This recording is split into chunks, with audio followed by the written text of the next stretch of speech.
tan francés como una baguette? Hoy vamos a conocer la historia del Alpine A110.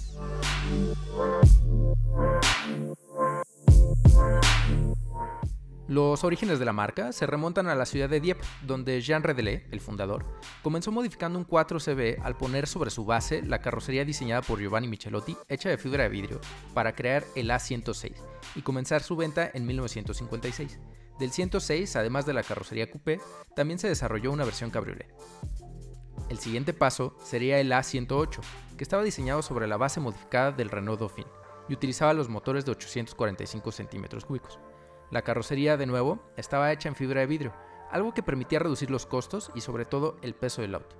El diseño frontal del 108 deja ver mucho, si no es que casi todo, del A110.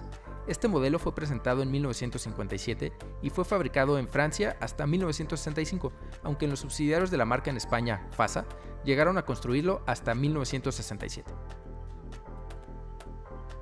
El 108 también utilizó otros motores, los de 904 y 998 centímetros cúbicos, por supuesto todos de Renault. Algo que distinguió al 108 fue la presencia de las versiones berlinette, cabriolet y la muy escasa y bella GT4, que se distinguía por ser un coupé 2+2, a diferencia de la berlinette, que solo era para 2 pasajeros. Pero ahora sí, hablemos del A110. Después de que el 108 se comenzara a trazar en cuanto a rendimiento, al final la base era la del Dauphine, se decidió dar el siguiente paso. El A110 fue diseñado también por Giovanni Michelotti y presentado en el Salón de París de 1962, utilizando las tripas del R8, el nuevo compacto de Renault. Las diferencias principalmente se concentraron en la trasera. El primer motor utilizado en el 110 fue el de 956 centímetros cúbicos y 51 caballos, pero gracias a la muy cercana relación que ya existía con Renault, también se utilizaron otros dependiendo del mercado y lugar de fabricación. Por ejemplo, en México, los Dinalpine utilizaron los 1000, 1100 y 1300 centímetros cúbicos.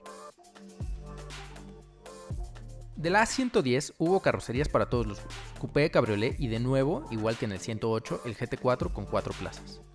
Como ya mencionamos antes, el Alpine A110 fue construido en varios países y no solo en Francia. En México eran conocidos como Dinalpine, un bonito juego de palabras al juntar la fábrica Dina y la palabra Alpine. En Bulgaria como Bulgar Alpine, en España como Fasa Alpine y en Brasil como el Willys Interlagos.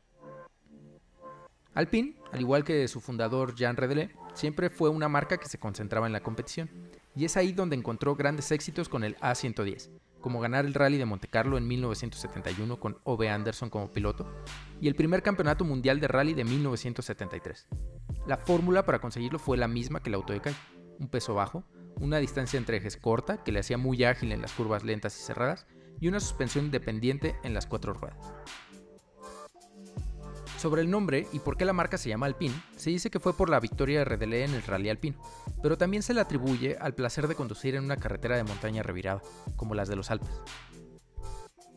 Después del A110, Alpine siguió construyendo autos, ya como una de las marcas bajo el paraguas de Renault, como el A310 o el A610, con resultados no tan buenos en cuanto a rendimiento, pero con diseños atrevidos, que solo pueden ser atribuidos a una marca francesa.